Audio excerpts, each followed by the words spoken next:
இங்கே சிறப்புரை ஆற்றுவதற்காக நம்முடைய பூதமங்கலத்தின் ஜாமியா மஸ்ஜிதின் தலைமை இமாம் கணிதத்துக்குரிய மௌலானா மௌலவி அல் ஹாஃபிஸ் கவிஞர் அப்துல் காதிர் ஜெயிலானி ஆலிம் சாஜி ஹசரத் அவர்கள் வருகை தந்திருக்கின்றார்கள். இன்ஷா அல்லாஹ் இஷா பாங்கு சொல்லும் வரையிலும் அவருடைய சொற்பொழிவு தொடரும். உங்கள் சார்பில் அவர்களை பேசுவதற்காக இங்கே நான் அழைக்கின்றேன். அஸ்ஸலாமு அலைக்கும் வரஹ்மத்துல்லாஹி தஆலா வ பரகாத்துஹு.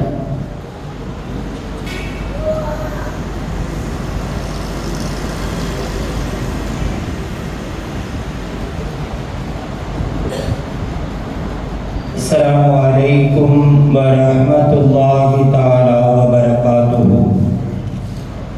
अल्हम्दुलिल्लाहि रब्बिल आलमीन वल आक़िबतु लिल मुत्तक़ीन वस्सलातु वस्सलामु अला सय्यिदिना मौलाना मुहम्मदिन व अला आलिहि व सहबिहि अजमईन अम्मा बअद।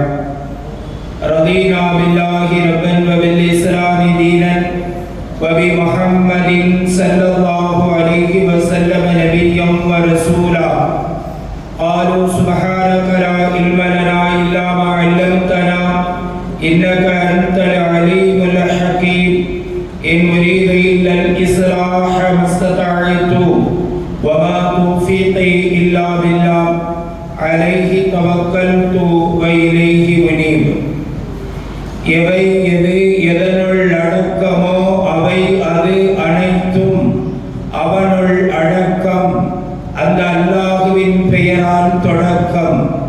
எண்ணிலா எழுத்திலா ஏடறியும் கருத்திலா விண்ணிலா மண்ணிலா சொல்லிலா செயலிலா எத்துறையிலும் எம்மவர்களால் நிகழ்த்த முடியாததை எல்லாம் இந்த உலகத்திலே நிகழ்த்திவிட்டு சென்ற இத்திரை உலகின் முத்திரை நபி, மக்கத்து மன்னர், மதீனத்து வேந்தர், சொர்க்கத்து நாதர், சுந்தர நபிகளார் ரசூலுல்லாஹி ஸல்லல்லாஹு அலைஹி வஸல்லம் அன்னவர்களின் சந்தன திருமேனிக்கு ஸலவாத்தை சாற்றி தௌஹீது தன்றன் தலைங்கான செம்மல் கௌசுல் ஆலம் மஹியுத்தீன் ஆண்டகை நாயகம் ரலியல்லாஹு அன்ஹு அன்னவர்களின் ஆசிதனை நேசி வைத்து எனது வார்த்தைகளை தொடங்குகிறேன்.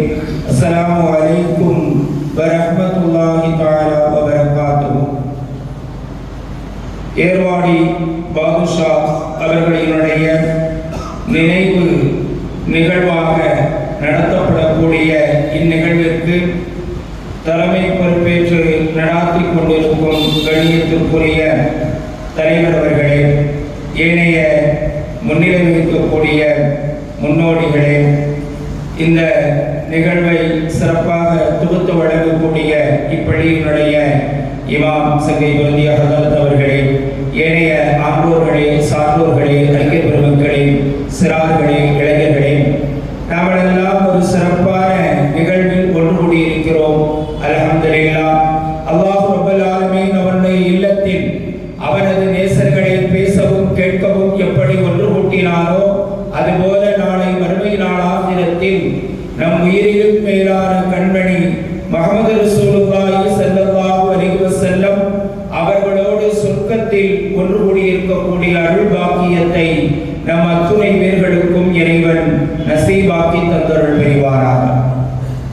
அருமையானவர்களே, அல்லாஹ்வினுடைய நேசர்களாக உள்ள வலிமார்கள், அவுலியாக்கள், இறைநேச செல்வர்கள் பூமியின் நாலா பாகங்களிலும் தீனை, ஷரியத்தை, மார்க்கத்தை, அல்லாஹ்வை, ரசூலை அவர்கள் அறிமுகம் செய்வதற்காக தன்னை அர்ப்பணித்தவர்கள்.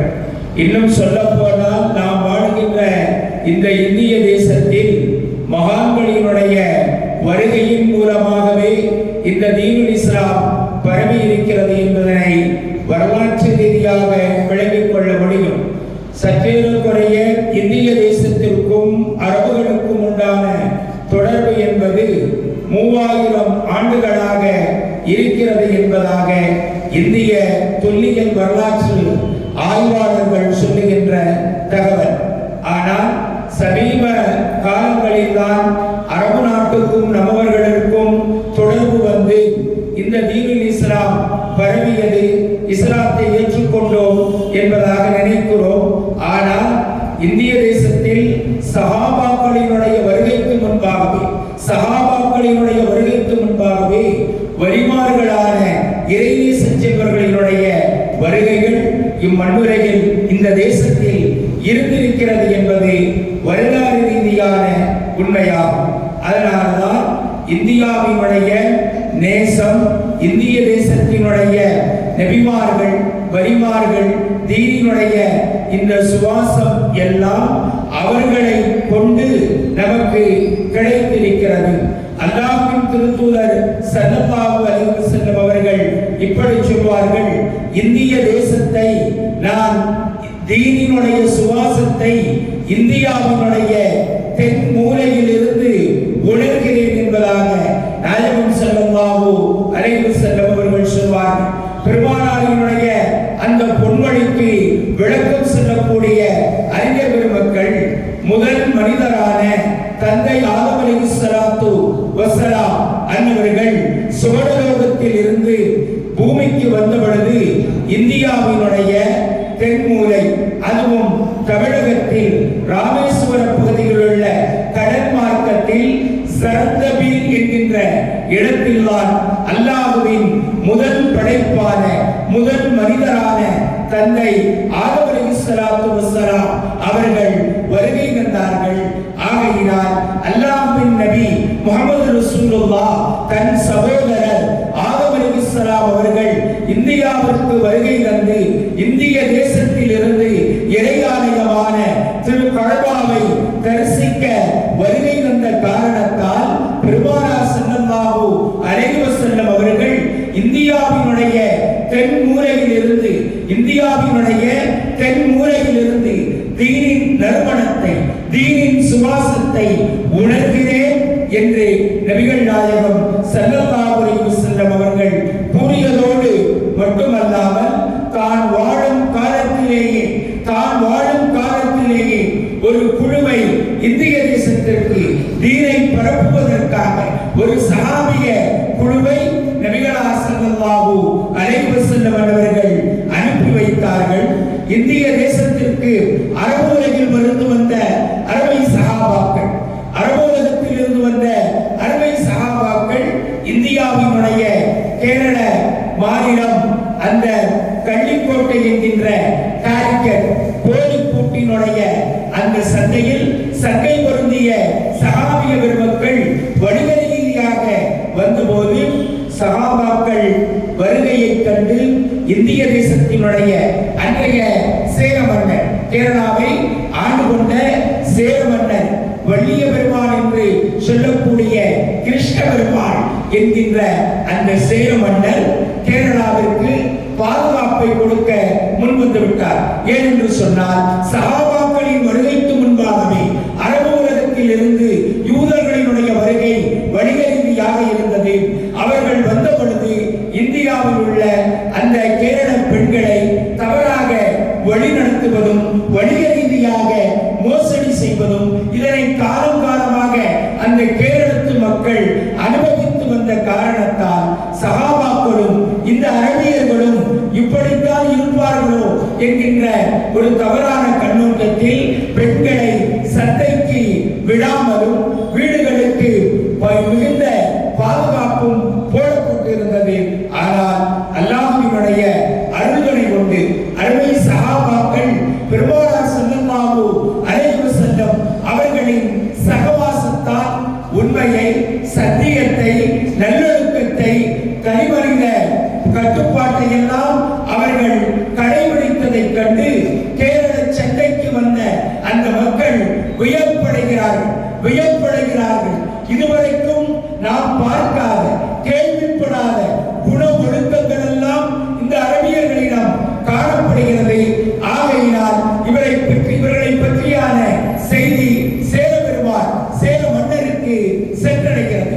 மன்னர் வந்து பார்க்கிறார் சஹாபாக்களினுடைய வியாபார முறையை, சஹாபாக்களினுடைய நல்லொழுக்கத்தை, அவர்கள் மக்களிடம் ஆளுகின்ற அந்த ஆளுமை எல்லாம் கண்டு நாம் தவறாக விளங்கிவிட்டோம். ஒரு காலத்தில்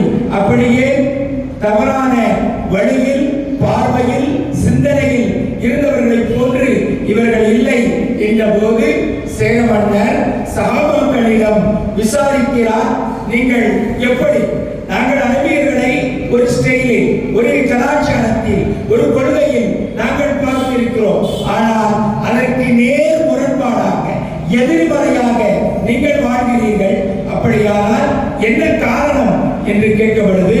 நாங்கள் எங்களின் நபி முஹம்மது ஸல்லல்லாஹு அலைஹி வஸல்லம் அவர்கள், எங்களின் நபி முஹம்மது ஸல்லல்லாஹு அலைஹி வஸல்லம் அவர்கள் எங்களுக்கு நல்லொழுக்கத்தை கற்றுத் தந்திருக்கிறார், வாழ்வியலை கற்றுத் தந்திருக்கிறார், பண்பியலை கற்றுத் தந்திருக்கிறார், கலாச்சாரத்தை கற்றுத் தந்திருக்கிறார், கொள்கையை எப்படி நிலைநிறுத்த வேண்டும் என்பதை கற்றுத் தந்திருக்கிறார், வணிகத்தில் எவ்வாறு கையாள வேண்டும் என்கின்ற நீதி நேர்மை எல்லாம் கற்றுத் தந்திருக்கிறார் என்ற பொழுது நபிகளார் ஸல்லல்லாஹு அலைஹி வஸல்லம் அவர்கள் கற்றுக் கொடுத்த அந்த நல்லொழுக்கத்தை கண்டு வியப்பில் ஆழ்ந்த சேர மன்னர் சஹாபாக்களிடம் ஒரு நாள் பொழுது தன்னுடைய வீட்டின் மாடியில் இருந்து சந்திரன் பிளந்த அந்த காட்சியை கண்டதை சஹாபாக்களோடு பகிர்ந்து கொள்கிறார்.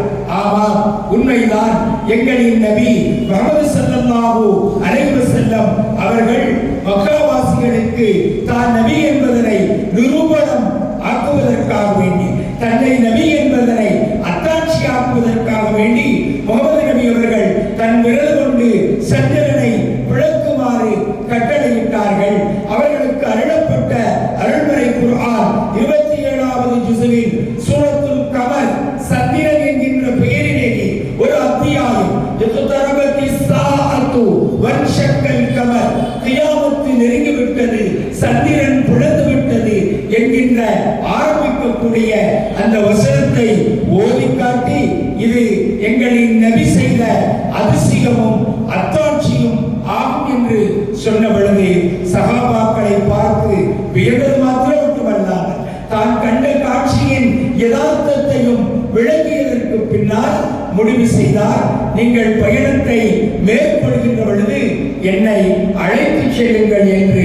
அந்த சேர பெருமான் தான், சேர மன்னர் தான் கிருஷ்ண பெருமாள், வள்ளிய தொம்புரான் என்று வரலாற்றில் அறியப்பட்ட கிருஷ்ண பெருமாள் சஹாபாக்களோடு இந்திய தேசத்தில் இருந்து அரபு உலகத்திற்கு செல்கிறார். நாயகம் ஸல்லல்லாஹு அலைஹி வஸல்லம் அவர்களின் கரம் பிடித்து கலிமா சொல்லி தீனுல் இஸ்லாத்தை ஏற்று பெருமானாரினுடைய பயிற்சி பாசறையிலேயே பயின்று தனது பெயரை அப்துர்ரஹ்மான் சாமிரி என்றும் தாஜுத்தீன் என்றும் இரு பெயர்கள் அறியப்பட்டாலும் தனது பெயரையெல்லாம் மாற்றி நபியின் சகவாசத்தை பெற்ற ஒரு நல்ல பண்பாளராக அவர் மக்காவில் இருந்து மீண்டும் இந்திய தேசத்திற்கு அன்றைய அரபு உலகத்தின் தலைமார்க்க வழியான இன்றைய தினம் ஓமன் மஸ்கட்டில் இருக்கக்கூடிய சலாலா என்கின்ற இடத்திற்கு வருகின்ற பொழுது அவர்கள் நோய்வாய்ப்படுகிறார்கள்.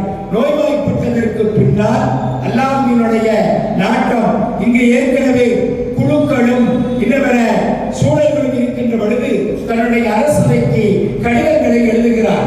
அதாவது இந்திய தேசத்திற்கு வருகை தந்திருக்கக்கூடிய அந்த அரபுலக வணிக பெருமக்களுக்கு நீங்கள் உதவிகள் செய்ய வேண்டும், இறைவனை வணங்குவதற்காக ஆலயத்தை எழுப்ப வேண்டும், அதற்காக எல்லா நிதிகளையும் என்னுடைய செலவிலிருந்து செய்ய வேண்டும் என்கின்ற அத்தாட்சி கடிதங்களை எல்லாம் எழுதி அனுப்பி அவர்களுடைய ஆசையாக இன்றைக்கு கேரள மாநிலத்தில் ஆலப்புழாவை அடுத்துள்ள கொடுங்கலூர் என்கின்ற அந்த இடத்தில் தான் இந்தியாவினுடைய முதல் ஜும்மா மஸ்ஜித் கட்டப்படுகிறது. அந்த ஜும்மா மஸ்ஜிதினுடைய அடித்தளம் அமைத்ததற்கு பின்னால் அவரினுடைய உடலில் மீண்டும் தளர்வுகளும் சோர்வுகளும் ஏற்பட்டு அல்லாஹ்வின் நாட்டப்படி சலாலா என்கின்ற அந்த இடத்திலேயே வஃபாத்தாகி விட்டார்கள்.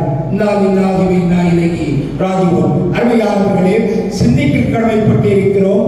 அல்லாஹ்வின் நபியை நேசித்த ஒரு உச்ச சஹாபியாக இறைநேச செல்வத்தின் உச்சத்தில் இருந்த அப்துர்ரஹ்மான் சாமிரி அவர்கள் இறந்ததினுடைய அடையாளமாகவும் அவர்களினுடைய ஈமான் அங்கீகரிக்கப்பட்டதினுடைய அடையாளமாகவும் தன்னுடைய உள்ளத்தில் இருந்த இஹ்லாஸான எண்ணத்தை நிறைவேற்றியதின் அடையாளமாக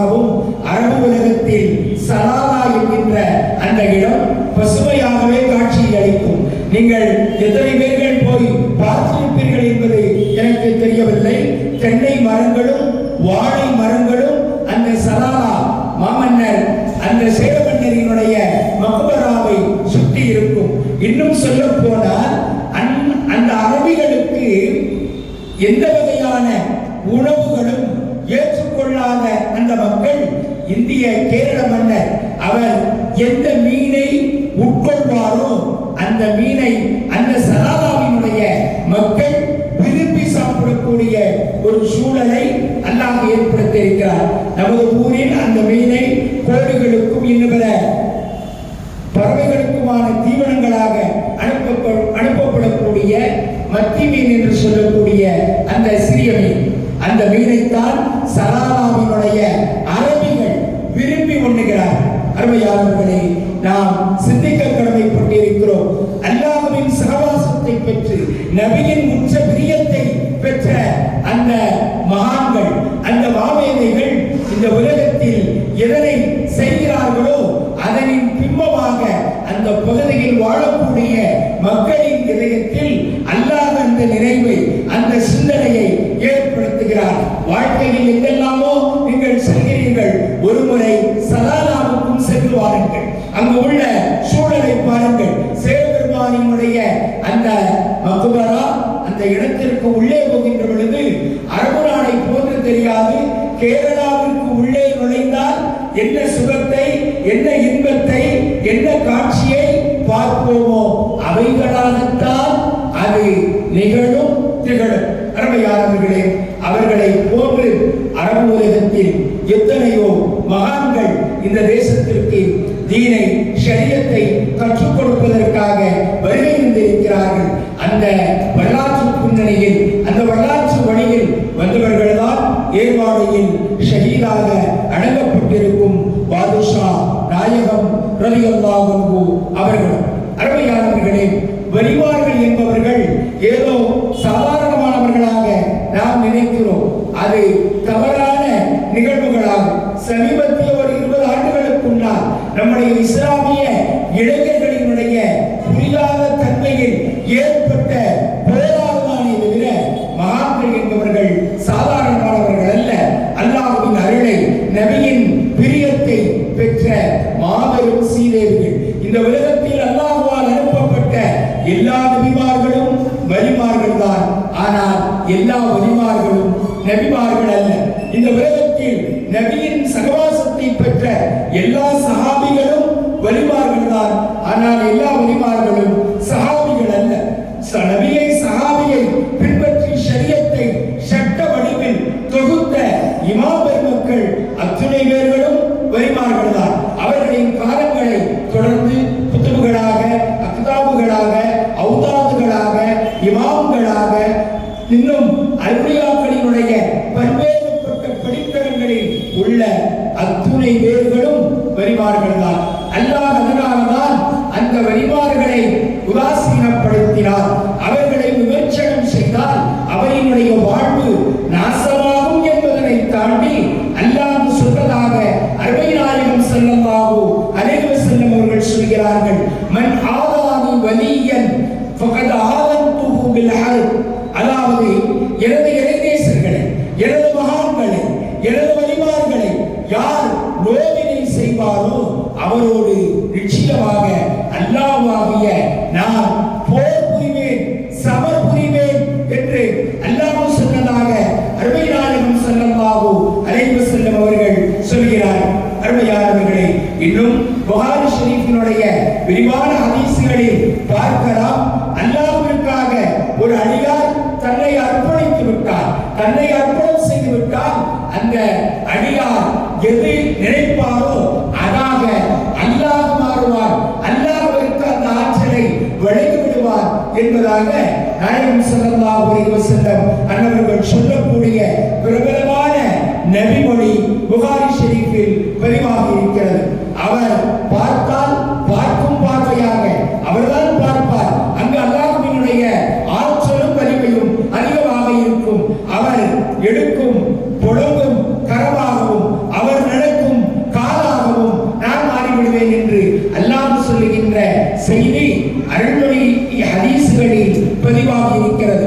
அப்படியானால் வலிமார்கள் என்பவர்கள் உயர்ந்த உன்னதமான அந்தஸ்திற்கும் தகுதிக்கும் உரியவர்கள் என்பதனை நாம் விளங்கிக் கொள்ள வேண்டும். நமது ஊரை பொறுத்த மட்டில் அன்றைய காலங்களில் இருந்து இன்றைய காலம் வரைக்கும் இன்ஷா அல்லாஹ் கியாமத் நாள் வரைக்கும் அஹ்லுஸ் சுன்னத் வல் ஜமாஅத் கொள்கை பிடிப்புள்ளவர்களாக இறைநேச செல்வர்களை அதிகம் நேசிக்கக்கூடிய மக்களாகவே நாம் வாழ்ந்து கொண்டிருக்கிறோம். அல்லாஹ் ரப்பல் ஆலமீன் வாழும் நம்முடைய சந்ததிகளையும் சுத்த சத்திய சுன்னத் வல் ஜமாஅத் கொள்கையின் அடிப்படையிலும் அந்த கொள்கையை உலகமெல்லாம் எடுத்துச் சென்ற வலிமார்களின் வாழ்வியலையும் தாங்கி பிடிக்கக்கூடிய நல்ல நல்ல சந்ததிகளாக வாழ்வதற்கும் வளர்வதற்கும் உருவாக்குவதற்கும் இறைவன் அருள் புரிய வேண்டும் என்று இந்த நன்னேரத்தில் நாம் துஆ செய்து கொள்கிறோம். அருமையானவர்களே, அல்லாஹ் அருள்மறை குர்ஆனில் சொல்லி காட்டுவான், அலா இன்ன அவுலியா அல்லாஹி லா ஹவுஃபுன் அலைஹிம் வலா ஹும் யஹ்ஸனூன். அலா, கவனமாக கேளுங்கள், விழிப்புணர்வோடு கேளுங்கள், சிந்தையோடு கேளுங்கள், எச்சரிக்கையோடு கேளுங்கள். இன்ன அவுலியா அல்லாஹி, நிச்சயமாக என்னுடைய இறை நேசர்களான அந்த வலிமார்கள், அவர்கள் இந்த உலகம் குறித்து எந்த கவலையும் அவர்களுக்கு கிடையாது, மறுமை குறித்து எந்த பயமும் அவர்களுக்கு கிடையாது. ஏனென்று சொன்னால் அவர்கள் அல்லாஹ்வை ஈமான் கொண்டு தக்வாவினுடைய உச்சத்தில் உடையவர்கள் என்று அல் குர்ஆனில் அல்லாஹ் பேசுகிறார். ஆகையினால் வலிமார்கள் என்பவர்கள் அல்லாஹ்விற்கு முற்றிலும் தன்னை அர்ப்பணித்து அல்லாஹ் எதை நாடுகிறானோ எதை விரும்புகிறானோ அதனையே நாடக்கூடியவர்களாக, அதனையே விரும்பக்கூடியவர்களாக அவர்கள் இருக்கிறார்கள். இன்றைக்கு சமீப காலங்களில் வரக்கூடிய சிந்தனைவாதிகள் வலிமார்களினுடைய விஷயத்திலும் அவர்களை சியாரத்து செய்யக்கூடிய விஷயத்திலும் அவர்களிடம் வசீலா தேடக்கூடிய விஷயத்திலும் முரண்பாடான பல்வேறு கருத்துக்களை அவர்கள் வைக்கிறார்கள். அருமையானவர்களே, வலி என்கின்ற அந்த வார்த்தைக்கு அரபு அகராதியில் நேசன் என்றும் பொருள் இருக்கிறது, அதிகாரி என்றும் பொருள் இருக்கிறது, பொறுப்புதாரி என்றும் பொருள் இருக்கிறது. அல்லாஹ்வினுடைய பல்வேறுபட்ட தன்மைகளை உள்ளடக்கிய அர்த்தம் வலி என்கின்ற அந்த வார்த்தைக்கு இருக்கின்ற காரணத்தினால், அல்லாஹ்வின் அதிகாரிகளாக இந்த மகான்கள் இருக்கின்ற காரணத்தால் அல்லாஹ் இந்த உலகத்தில் எதை செய்ய வேண்டும் என்று நாடுகிறானோ அதனை தான் விரும்பிய, தான் நேசிக்கக்கூடிய, தன்னை நேசித்த அவர்களுக்கு இறைவன் என்ற வல்லமையை, ஆற்றலை வழங்கி அதனை இந்த உலகத்தில் செயல்படுத்த செய்கிறார் என்பதுதான் நிதர்சனமான உண்மையாகும். ஒரு நாட்டின் முதல்வராக, ஒரு நாட்டின் பிரதமராக இருக்கக்கூடியவர் அவர் தன்னுடைய திட்டத்தை பல்வேறுபட்ட அமைச்சர்களின் வழியாகவும் பல்வேறுபட்ட அதிகாரிகளின் வழியாகவும் எப்படி கடைநிலை மக்களுக்கு கொண்டு வந்து சேர்க்கிறார்களோ அதுபோல அல்லாஹ்வின் வலியுல்லாஹ்களாக இருக்கக்கூடிய இந்த இறைநேசர்கள் இறைவனின் உத்தரவை, இறைவனின் கடமையை, இறைவன் தனக்கு வழங்கி இருக்கும் அந்த அதிகாரத்தை நம்மை போன்ற சராசரியான ஈமானியர்களுக்கு கொண்டு வந்து சேர்க்கிறார்கள். அவர்களோடு வாழும் காலத்தில் இருந்தவர்கள் சொல்லுகின்ற எத்தனையோ அதிசயத்தக்க செயல்களை எல்லாம் நாம் பார்த்திருக்கலாம், கேட்டிருக்கலாம், அல்லது விளங்கி இருக்கலாம். கியாமத்து நாள் வரைக்கும் பூமியில் எங்கோ ஒரு பகுதியில், எங்கோ ஒரு இடத்தில் அல்லாஹ்வின் வலிமார்கள் வாழ்ந்து கொண்டே இருப்பார்கள். அவர்களுடைய அந்த வாழ்க்கையின் மூலமாக, அந்த துஆக்களின் மூலமாக, அந்த பிரார்த்தனைகளின் மூலமாகத்தான் பூமியில் இந்த ஈமானிய சொச்சம் என்பது இருந்து கொண்டிருக்கிறது என்பதனையும் நாம் அறிய கடமைப்பட்டிருக்கிறோம். தோற்றங்கள் மாத்திரம் வலிமார்களின் அடையாளங்கள் இல்லை.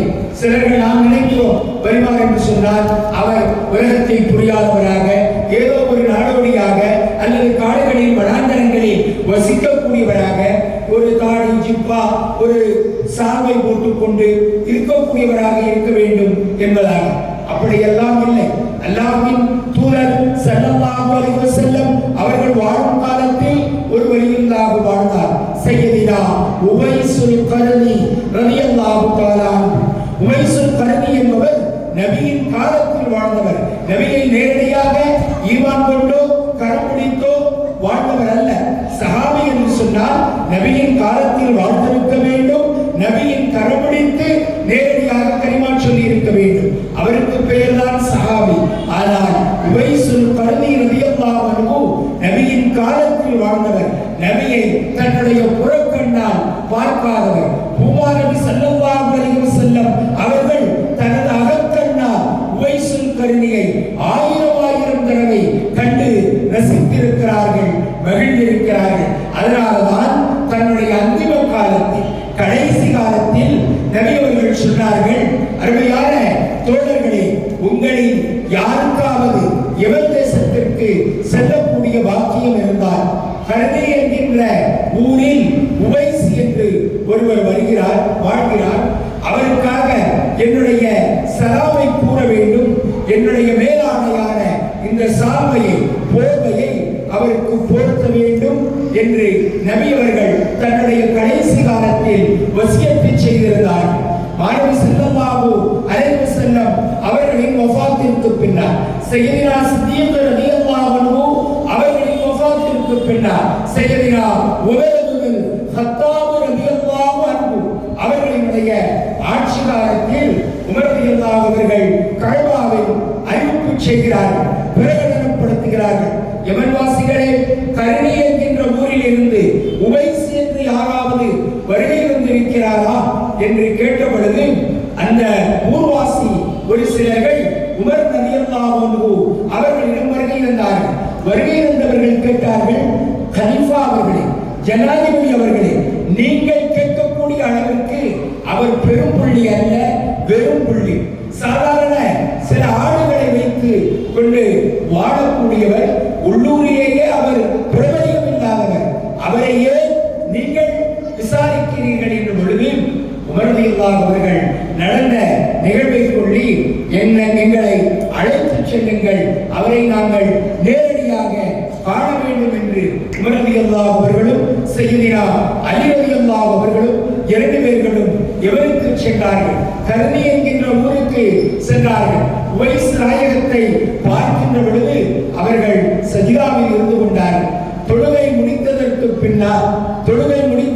பின்னால் இரண்டு பேர்களும் அறிமுகப்படுத்தினார்கள், நான் கலீஃபா உமர் ரலியல்லாஹு, இவர்கள் நபிகள் ஸல்லல்லாஹு அலைஹி வஸல்லம் அவர்களின் ஈரப்புரையான அன்னை ஃபாத்திமா ரலியல்லாஹு அன்ஹா அவர்களை நிக்காஹ் செய்த நபியின் மருமகனார் என்ற பொழுது ஒரு சிரிப்பு சிரித்தார்கள் உவைஸ் ரலியல்லாஹு.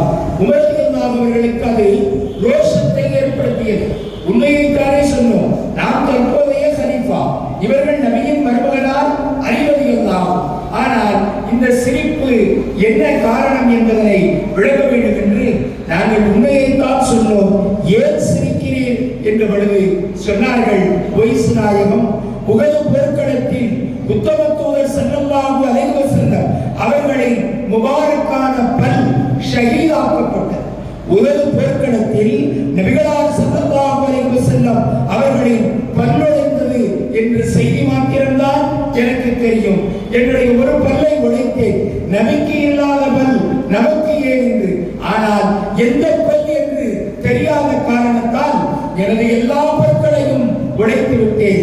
நபியின் மருமகன் என்று சொல்கிறீர்கள், நபியின் சகவாசத்தை பெற்ற கலீஃபா என்று சொல்கிறீர்கள், ஆனால் உங்களில் ஒரு பல் கூட உடையவில்லையே, அது எனக்கு ஆச்சரியமாக இருக்கிறது என்று உவைஸ் நாயகம் சொன்ன பொழுது உமர் ரலியல்லாஹு அன்ஹு, அலி ரலியல்லாஹு அன்ஹு இரண்டு பேர்களும் மெய் சிலிர்த்து விட்டார்கள்.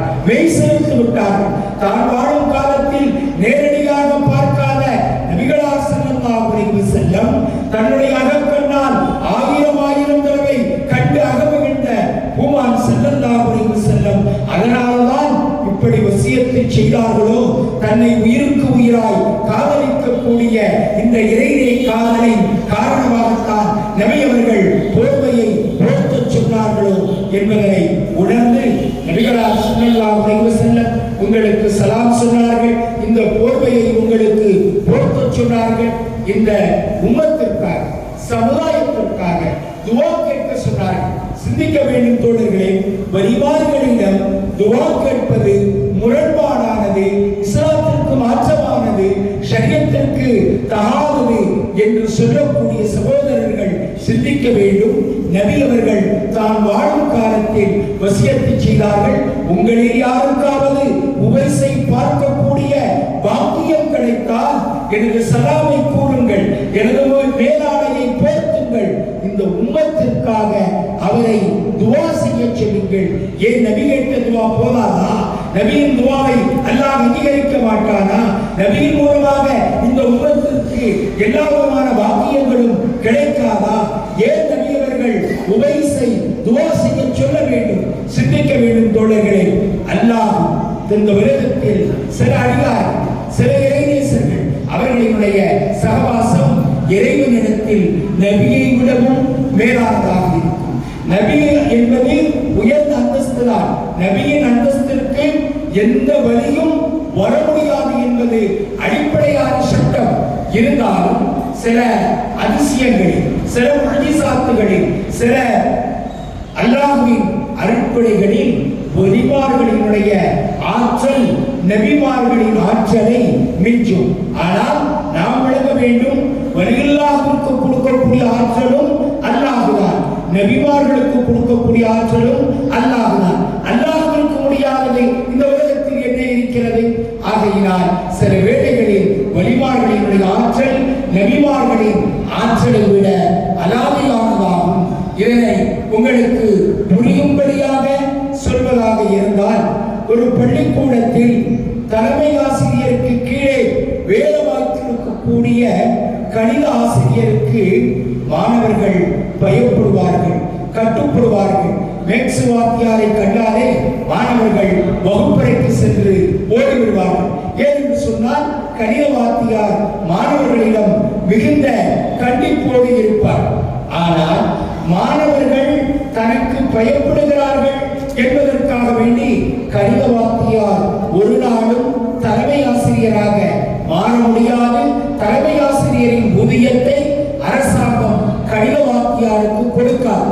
ஆனால் தலைமை ஆசிரியருக்கு கட்டுப்படாத மாணவர்கள் கணித ஆசிரியருக்கு கட்டுப்படுவதை போல சில வேளைகளில் நபிமார்களுக்கு இல்லாத அந்த அபரிமிதமான முஜிசாத்துகள், கராமாத்துகள் வலிமார்களிடமிருந்தும் ஏற்படும்.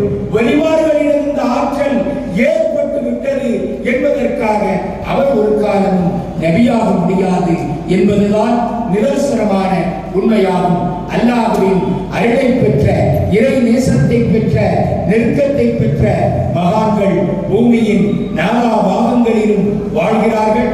அதிலும் குறிப்பாக நாம் வாழ்கின்ற இந்த இந்திய தேசத்தில், தமிழகத்தில் கணக்கில் அடங்காத அரபு உலகத்தில் இருந்து பயண வழியாக, வணிக வழியாக ஷரியத்தை பரப்புவதற்காக பயணித்த மகான்களின் பட்டியல் ஏராளமாக இருக்கிறது.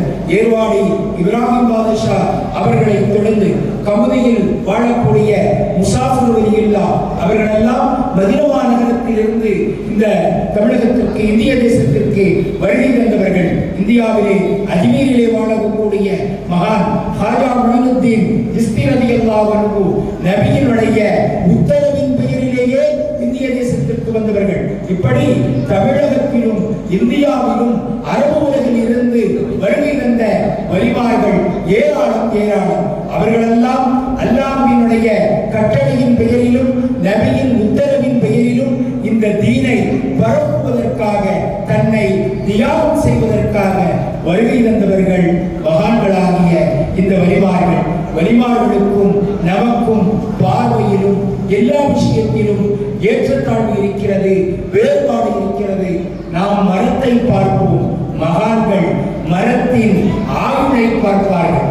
நாம் மரத்தை பார்ப்போம், நாம் கிளையை பார்ப்போம், ஆனால் அந்த கிளையில் காய் கனியுமா கனியாதா என்பதை அவர்கள் தீர்மானிப்பார்கள். நாம் வாழ்வதற்காக இறை கொண்டு வாழ்பவர்கள், அவர்கள் இறைவனை கண்டு வாழ்பவர்கள். இப்படி வலிமார்களுக்கும் நமக்கும் சிந்தித்தால், ஆராய்ந்தால், பட்டியலிட்டால் நிறைய வித்தியாசங்கள் இருக்கும். அதற்கான காரணம் அவர்களுடைய உறவுகளில், உள்ளங்களில், சிந்தைகளில், இரத்த அணுக்களில்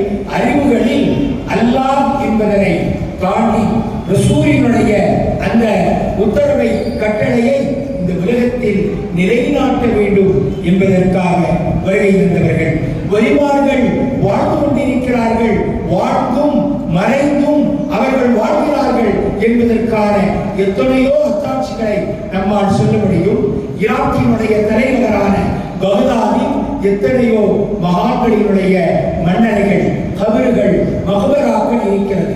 அமெரிக்கா புல்லட்டு குண்டுகளை கொண்டு பகதாதை சல்லடையாக்கிறார். ஆனால் நம்முடைய வலிமார்களுக்கு அரசர் கௌசுல்லாயிடம் மஹ்யதீன் ஆண்டகை நாயகம் ரலியல்லாஹு அன்ஹு அவர்கள் அந்த மக்பராவிற்கு ஒரு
அருமையானவர்களே, கௌசல்யாவிடம் மஹ்யதீன் ஆண்டகை நாயகம் ரலியல்லாஹு அன்ஹு அவர்களினுடைய மகாமிற்கு சில அடிகளில் உள்ள பில்டிங்குகள் குண்டுகளால் துளைக்கப்பட்டு அந்த பில்டிங்கள் மிகப்பெரிய சேதத்தை ஏற்பட்டிருக்கிறது. ஆனால் கௌசலாயுதத்தினுடைய அந்த கர்பாவின் எல்கைக்குள்ளால் ஒரு சிறிய பாதிப்பு கூட இல்லை. இன்றளவும் நீங்கள் போனால் பார்க்கலாம். அதுபோல நாம் பின்பற்றக்கூடிய இமாமுல் ஆலம் நுஅமான் இப்னு சாபித் என்கின்ற இயற்பெயரை கொண்ட சையதினா அபூ ஹனீஃபத்துல் கூஃபி ரலியல்லாஹு அன்ஹு அவர்களுடைய மக்பராவை எல்லாம் பார்த்தால் அவ்வளவு அழகாக, பார்ப்பதற்கே 1000 கண்கள் வேண்டும் என்று சொல்லும் அளவிற்கு இமாம் அபூ ஹனீஃபா அவர்களினுடைய மக்பரா இருக்கிறது. பகதாதினுடைய தலைமையகத்தில் எங்கெல்லாம் மகான்களினுடைய மன்னர்கள் இருக்கிறதோ அதுவெல்லாம் எந்த ஒரு சிறிய சேதமும் இல்லாமல் அவர்களை தொடுத்து அடுத்து இருக்கக்கூடிய அந்த பில்டிங்கெல்லாம் மிகப்பெரிய சேதத்தை அடைந்திருக்கிறது என்று சொன்னால் இதுவெல்லாம் அல்லாஹ்வினுடைய வல்லமையை, அங்கீகாரத்தை பெற்றவர்கள் என்பதற்கான அத்தாட்சியாகும். ஆகையினால் அருமையானவர்களே, அல்லாஹ் உண்மை குர்ஆனில் சொல்லி காட்டுவான், யா அய்யுஹல்லதீன ஆமனூ கூனூ மஅஸ் ஸாதிகீன், ஈமான் கொண்ட விசுவாசிகளே, நீங்கள் உண்மையாளர்களுடன் ஆகிவிடுங்கள். இந்த உலகத்தில் உண்மையாளர்கள் என்பவர்கள் நாம் வாழும் இந்த காலத்தில் நம்மை செதுக்கிக் கொண்டிருக்கக்கூடிய, வாழ்த்து மறைந்து திரைமறைவில் இருந்து நம்மை கண்காணிக்கக்கூடிய இந்த வலிமார்கள் தான். அவர்கள் எந்த சுத்த சத்திய சன்மார்க்கத்தை பேணி பின்பற்றி வாழ்ந்தார்களோ அந்த வாழ்க்கையை நாமும் எடுத்து வாழ வேண்டும். அல்லாஹ் ரப்பல் ஆலமீன் அத்தகைய மகத்தான வாக்கியங்களை நமக்கு தந்தருள் புரிவானாக என நிறைவு செய்து, வலிமார்கள் சம்பந்தமாக, சுன்னத் வல் ஜமாஅத் கொள்கை சம்பந்தமாக ஒரு கவிதையை கூறி எனது வார்த்தைகளை நிறைவு செய்கிறேன். மாணவியின் மகத்துவத்தை மறைத்தொதுக்க பார்ப்பவன், மறைத்தொதுக்க பார்த்ததினால் மதியிழந்து போபவன். மாணவியின் மகத்துவத்தை மறைத்தொதுக்க பார்ப்பவன், மறைத்தொதுக்க பார்த்ததினால் மதியிழந்து போபவன். கோநபியின் மௌலிதிலே குறைகள் என்று கூறுபவன், கோநபியின் மௌலிதிலே குறைகள் என்று கூறுபவன்.